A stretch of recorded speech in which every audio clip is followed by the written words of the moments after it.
The 13 WIBW First Alert Weather Team presents Be Prepared, Not Scared. Do you realize we only had 2 official tornadoes touch down in northeast Kansas all of last year? I don't remember anything that calm for a storm season. There may have been a third that touched down near Eskridge. Storm chaser Doug Crisp had video, and it might have touched down. If it did, it didn't do any damage. But out of the 2 or 3 of these, they were very weak. This year is likely to be much more dangerous. Hail will damage your car and your roof. We all know to stay indoors or seek shelter under something at the first sign of hail. Extreme wind can damage your roof too. You might lose a window, and it's possible to get badly injured. That is a tornado right there. But things get more serious when tornadoes become part of the situation. Tornadoes can take the whole house or even an entire neighborhood, and lives are lost in tornadoes every year. Westmoreland, Kansas, April 2024. This home was empty as the tornado arrived.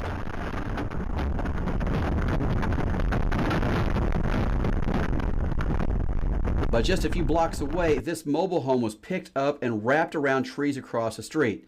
This home wasn't empty. Somebody lost their life here. It was the first time anybody died anywhere in the entire state of Kansas from a tornado in 12 years. Luck was on our side many times. If I mention the Chapman tornado, the June 11, 2008 tornado is what many people think about. 70 homes were destroyed, another 200 damaged. But most of the time, if I mention the Chapman tornado, I'm referring to May 25th, 2016, a near miss.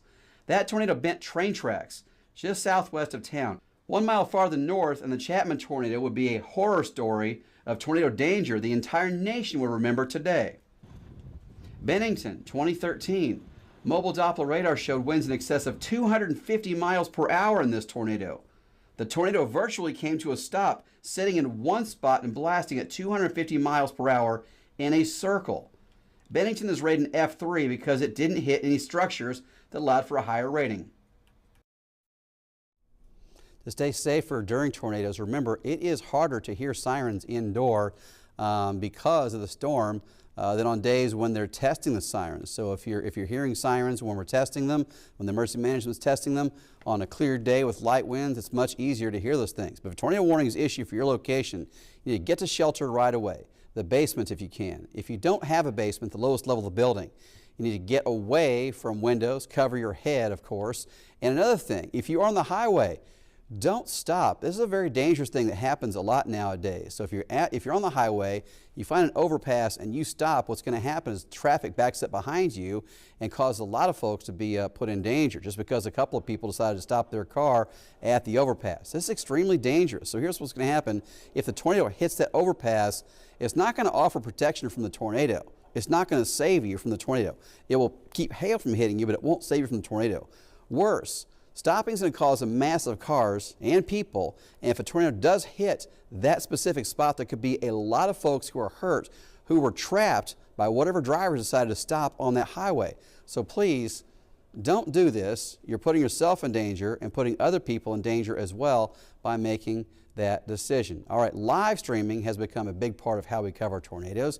I do encourage you to make sure you're aware of getting our information that way. If you're watching our live stream here, you already know a lot about it, but you can watch us through our apps and the WIBW.com website as well. We have a lot of you watching us on Roku too.